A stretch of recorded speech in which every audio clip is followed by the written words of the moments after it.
Hello friends, welcome to my channel. स्वागत है आपका मेरे चैनल पे। मैं अर्पी पटेल बात करूंगा आपसे इस वीडियो में हिंदी के नए मॉक टेस्ट के संबंध में। और अगर आप मेरा चैनल पहली बार देख रहे हैं तो प्लीज़ चैनल को सब्सक्राइब करना मत भूलिएगा, बेल आइकन को भी दबाना मत भूलिएगा, जिससे कि आपको नई वीडियोज़ की नोटिफिकेशन समय से मिलती रहे।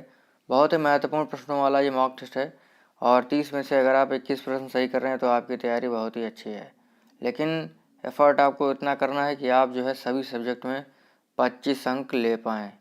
ठीक है, क्योंकि 25 अंक ले पाएंगे तभी जो है आप 120 प्लस नंबर ला पाएंगे।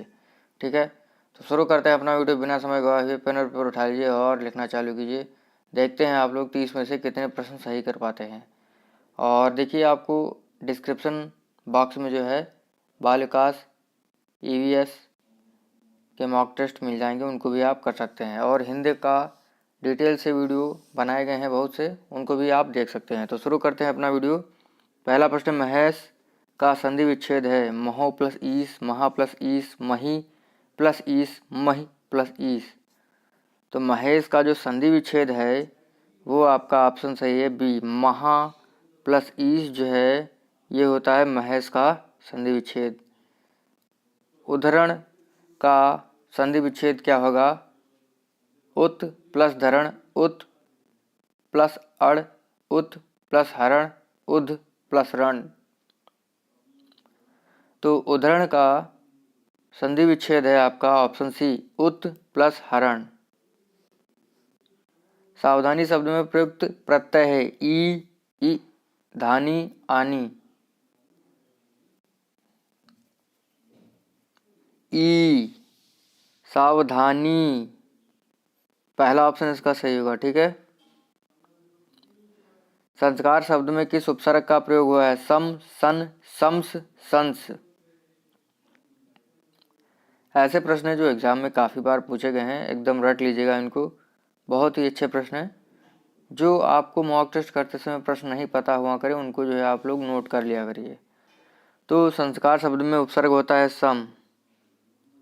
भारतीय संविधान की 8वीं अनुसूची में शामिल भाषाओं की संख्या है 14, 15, 18, 22।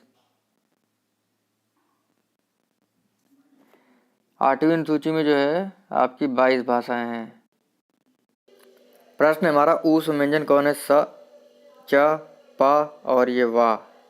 तो इन चारों में से कौन सा ऑप्शन सही है आपको बताना है। देखिए, ऊस व्यंजन जो है आपका पहला होगा, सा।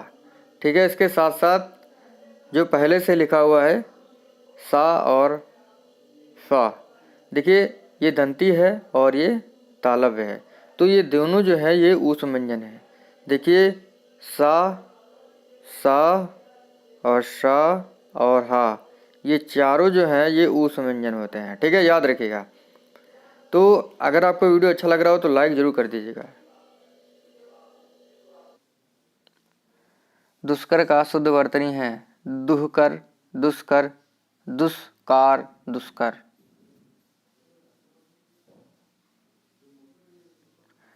तो दुष्कर का शुद्ध वर्तनी शब्द है दुष्कर।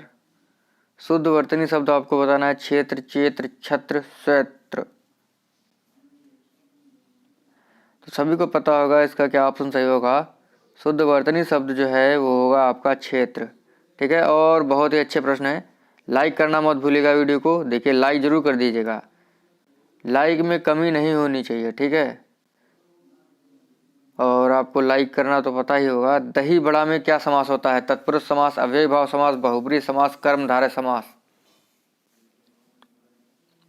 तो दही बड़ा में जो समास है वो होता है आपका कर्मधारय समास। त्रिकोण में समास है द्विगु, द्वंद्व, बहुब्रीहि, तत्पुरुष। त्रिकोण, 3 कोणों वाला द्विगु समास। चम्मच किस भाषा का शब्द है? पुर्तगाली, रूसी, अरबी, तुर्की। तो देखिए, चम्मच जो है ये तुर्की भाषा का शब्द है, चम्मच। रिक्शा किस भाषा का शब्द है? डच, रूसी, चीनी, जापान यानी जापानी। तो रिक्शा जो है ये जापानी भाषा का शब्द है। यह, वह, ये, वे किस सर्वनाम में आता है? निश्चयवाचक, पुरुषवाचक, संबंधवाचक, निजवाचक। तो ये आता है आपका निश्चयवाचक में, पहला ऑप्शन इसका सही होगा। अगला है करठ पर्याय किसका है? कौआ, घर, चोर, धूर्त। करठ, करठ पर्याय किसका है? तो ये है कौए का। सच पर्यायवाची है यति, शतावरी, घरवाली, बल। तो सच जो पर्यायवाची है यह है शतावरी का। शतावरी जो है वो सच का पर्यायवाची है। थोक का विलोम शब्द है परचून, थाक, थोया, पार्यायिक। थोक का विलोम होता है आपका परचून। क्या होता है? परचून। देखिए विलोम शब्द, तद्भव, तत्सम, पर्यायवाची शब्दों को मैंने पढ़ाया हुआ है, आप देख सकते हैं बहुत ही अच्छी तरीके से, और उनसे ज़्यादा कहीं से नहीं आएगा, मतलब उनसे बाहर आपको कहीं से नहीं मिलेगा। लगभग 200 विलोम शब्द, 200 तद्भव तत्सम पढ़ चुके हैं और 200 समथिंग पर्यायवाची पढ़ चुके हैं। ठीक है, तो उनको पढ़ना मत भूलिएगा। आविर्भाव का विलोम क्या होगा? अंतर्धान, सुप्त, तिरोभाव, समभाव। आविर्भाव का विलोम शब्द होता है तिरोभाव। अगला है अंकेक्षक के लिए कौन सा वाक्य सही होगा? आय व्यय के आंकड़ों की जांच करने वाला, अंगरक्षकों का क्रम निर्धारित करने वाला, अंगों के साथ खेलने वाला, गणना करने वाला। अंकेक्षक क्या होगा? देखिए जो अंकेक्षक होता है वो होता है आय व्यय के आंकड़ों की जांच करने वाला। पहला ऑप्शन इसका सही होगा इसमें। जो ममत्व से रहित है, निरामय, निर्मोही, निर्मम, निष्ठुर। ऐसे धमाकेदार प्रश्न हैं, अगर आप इनको करते रहेंगे तो लास्ट तक जो है आपकी इतनी अच्छी तैयारी हो जाएगी कि आपको जो है देखकर ही उत्तर पता होंगे, क्योंकि इतने मॉक टेस्ट हम तब तक कर ही लेंगे।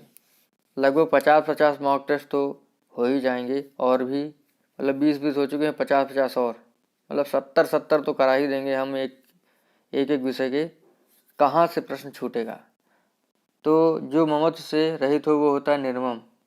अंगूठी का नग होना का अर्थ है, ये मुहावरा है हमारा, बहुत सुंदर, छिपा हुआ, बहुत प्रिय, अनुरूप, जोड़ा होना।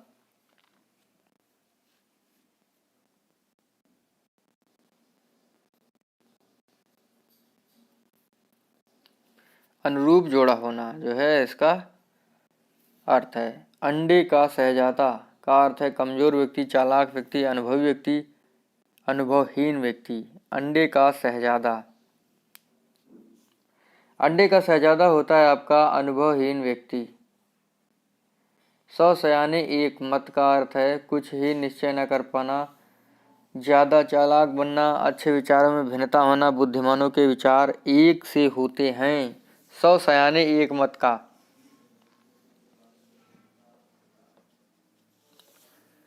तो बुद्धिमानों के विचार एक से होते हैं। निम्नलिखित में से कौन सा शब्दालंकार नहीं है? श्लेष, विप्सा, उपमा, वक्रोक्ति।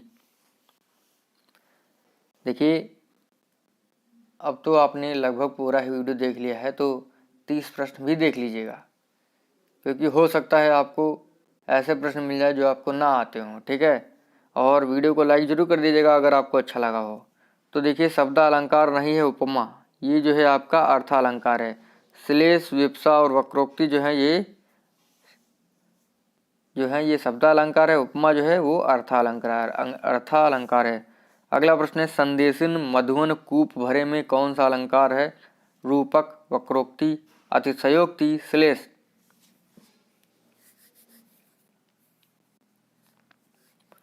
संदेशिन, मधुवन, कूप भरे, ये है आपका अतिशयोक्ति।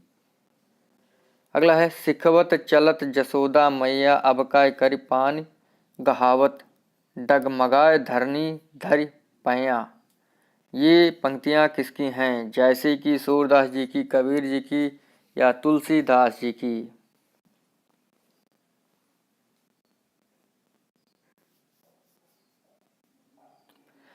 तो देखिए ये जो पंक्तियाँ हैं ये सूरदास जी की हैं, और आपको इतना पता होना चाहिए अधिकतर जो है जो भी हमारे कृष्ण भगवान के लिए लिखा गया है वो सूरदास जी ने ही लिखा है। लिखा तो बहुत लोगों ने है, लेकिन सूरदास जो हैं वो काफ़ी लिखते हैं भगवान कृष्ण के बारे में। तो ये जो लाइनें हैं ये सूरदास जी की हैं। आहूत रचना किसकी है? निर्मल वर्मा, कमलेश्वर, मनु भंडारी या इलाचंद्र जोशी? आहूत ये रचना किसकी है? देखिए जो आहूत रचना है ये है आपकी इलाचंद्र जोशी जी की। देखिए अगला प्रश्न है, वेरी वेरी इंपॉर्टेंट प्रश्न है। छंद कितने प्रकार के होते हैं? 2, 3, 4, 5। छंद कितने प्रकार के होते हैं? देखिए छंद जो होते हैं वो होते हैं आपके 3 प्रकार के। श्रृंगार रस का स्थायी भाव क्या है? उत्साह, शोक, हास्यरति। उत्साह, शोक, हास्यरति। देखिए श्रृंगार रस का जो स्थायी भाव होता है वो होता है आपका रति। गोधूम का तद्भव शब्द है, धान को ना गेहूं कोई नहीं। गोधूम का तद्भव शब्द है, ये है गेहूं। अगला है वर्धकीन। वर्धकीन का तद्भव शब्द है छकड़ा, सावनी, होली, बढ़ई। ये हो सकता है आपके लिए थोड़ा टफ हो, लेकिन ये बहुत ही अच्छा प्रश्न है। एग्जाम में आपको प्रश्न मिल सकता है क्योंकि पैटर्न थोड़ा सा चेंज होने की संभावना है, तो पेपर जो है थोड़ा सा टफ आएगा। अगर थोड़ा टफ पेपर आएगा तो इस प्रकार के प्रश्न जो है आपको नंबर लाने में मदद करेंगे। तो वर्धकीन का तद्भव शब्द है आपका बढ़ई। इस प्रकार से हमारे 30 अंक के प्रश्न जो हैं समाप्त होते हैं। वीडियो को लाइक ज़रूर कर दीजिएगा अगर आपको अच्छा लगे। सोच रहे होंगे मैं बार बार लाइक करने के लिए कह रहा हूँ, क्योंकि मैं कुछ काम करता हूँ, अगर आप लाइक करेंगे तो मुझे जो है प्रोत्साहन मिलेगा, इसीलिए मैं जो कहता हूँ आपसे लाइक कर दीजिएगा। तो 30 में से जितने भी प्रश्न आपके सही हुए हो कमेंट करके बताइएगा। Thank you friends.